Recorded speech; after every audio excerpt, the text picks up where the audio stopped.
मध्य प्रदेश में बाड़ी के पास बाबई जोड़ से सामने आई ये खबर सिर्फ प्रदूषण की नहीं बल्कि नियमों की अनदेखी और प्रशासनिक जवाबदेही का गंभीर मामला है।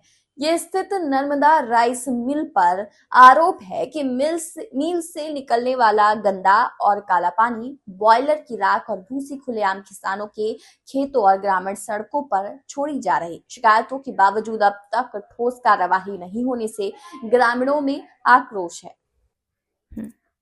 खेती पर सीधा असर। किसानों का कहना है कि फसलों की बढ़वार रुक गई है, उत्पादन घटने की आशंका बढ़ गई है और आने वाले मौसम की फसलों पर भी इसका स्थायी असर पड़ सकता है। ये नुकसान केवल आर्थिक नहीं बल्कि किसानों की पूरी आजीविका पर सीधा प्रहार है। ग्रामीण सड़क पर खतरा। मिल के पास से गुजरने वाली ग्रामीण सड़कों पर राइस मिल की भूसी फैली हुई है। सीताराम। ये मिल से जो प्रदूषण निकल रहा है, इससे क्या परेशानी हो रही है?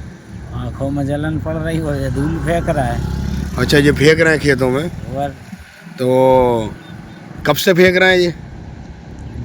जब पीसी बोई थी जाके पीसी मिटा दी और जाए फेंकल लगी। ये मनमानी कर रहे हैं अपनी। अब जब मनमानी है कहा है, अब जब इनकी है देखा। हाँ।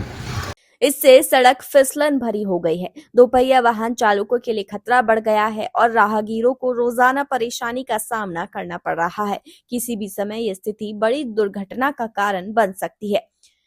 नियम बनाम जमीनी हकीकत। नियम स्पष्ट है, गंदे पानी का उपचार अनिवार्य है, बॉयलर राख का वैज्ञानिक निस्तारण जरूरी है और सार्वजनिक सड़क पर किसी भी प्रकार का कचरा फैलाना पूरी तरह प्रतिबंधित है। लेकिन स्थानीय लोगों का आरोप है कि गंदा पानी खेतों में छोड़ा जा रहा है, राख खुलेआम डाली जा रही है और भूसी सड़क पर फैलाई जा रही है। यदि ये आरोप सही पाए जाते हैं तो ये नियमों और अनुमति की शर्तों का सीधा उल्लंघन माना जाएगा। नीलेश चौन। क्या परेशानी है आपको? सर जी यही है परेशानी, ये प्रदूषण यानी बॉयलर वाली काली राख डाल रहे हैं जिससे हमारे पूरे गेहूं नष्ट हो गए हवा में उड़ उड़ के। हाँ। कौन सी राख है जी? मिल से निकलने वाली? मिल से निकलने वाली राख है ये। मिल है ये? स्टार बैन कंपनी नर्मदा कहते हैं इसको। नर्मदा मिल।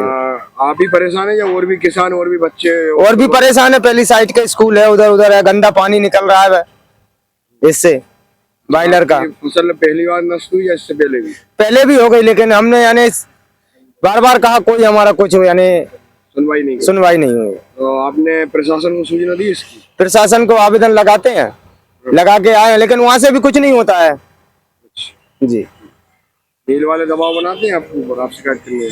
पानी बंद कर देंगे, पानी भर रहे हैं तो ऐसे बोलने लगते हैं, एक नल लगा है उनका। राइस मिल से गंदा और काला पानी और बॉयलर की राख हमारे खेतों में डाली जा रही है, फसलें खराब हो रही है। मैंने तहसीलदार को लिखित आवेदन दिया है लेकिन अब तक कोई ठोस कार्यवाही नहीं हुई है।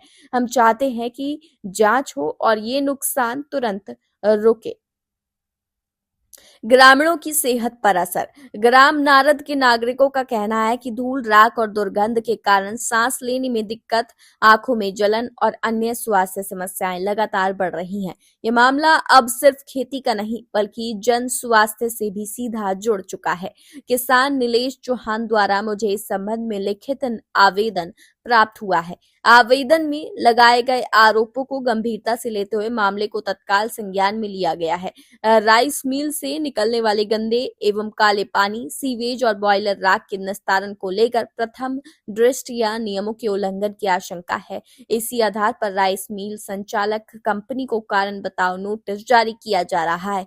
साथ ही प्रदूषण नियंत्रण विभाग को भी लिखित रूप से निर्देश दिए गए हैं कि अपशिष्ट, सीवेज और जल प्रदूषण की तकनीकी एवं भौतिक जांच तत्काल की जाए। जांच रिपोर्ट के आधार पर यदि नियमों का उल्लंघन पाया जाता है तो संबंधित मिल प्रबंधन के विरुद्ध कठोर वैज्ञानिक कार्यवाही की जाएगी, जिसमें जुर्माना, मिल संचालन पर रोक और अन्य दंडात्मक प्रावधान शामिल होंगे।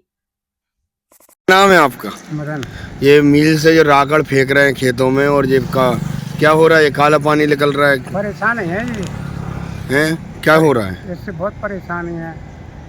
यहाँ खान में धूल बढ़ रही, कपड़े खराब हो रहे, किसान सब में रह नहीं पा रहे। अच्छा, आंखों में जलन मच रही? हाँ जी।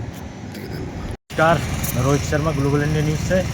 आज आपको लेके आया हूँ रायसेन जिले की बाड़ी नगर में जो राइस मिल है, रब्दा राइस मिल नाम से जो विख्यात है यहाँ पे, उस पर अब आपको बता दें कि इस राइस मिल का जो राखड़ निकलती है, बॉयलर की राखड़, उसको खेतों में फेंका जा रहा है, जिससे किसान परेशान है। दूसरा, यहाँ का गंदा पानी, जो यहाँ का विषैला पानी है, उसको भी खेतों में बहाया जा रहा है, जिससे किसानों की फसलें नाश हो रही हैं, ख़राब हो रही हैं, नष्ट हो रही हैं, पीली पड़ रही हैं, और भी कारण आ रहे हैं सामने फसलों को बर्बादी की। और जिसकी प्रदूषण विभाग में भी बात की है बाकी पत्रकारों ने, पर अभी तक कोई निराकरण नहीं हुआ है। यहाँ के राजस्व विभाग को भी बताया गया, वहाँ से भी कोई निराकरण नहीं मिला है। अब आगे देखते हैं और क्या होता है। धन्यवाद। ये मामला किसानों, पर्यावरण और जन स्वास्थ्य से जुड़ा है। अब निगाहें प्रशासन और प्रदूषण विभाग पर है कि जांच के बाद कितनी सख्ती दिखाई जाती है। ग्लोबल इंडिया टीवी, जिला ब्यूरो, रोहित शर्मा।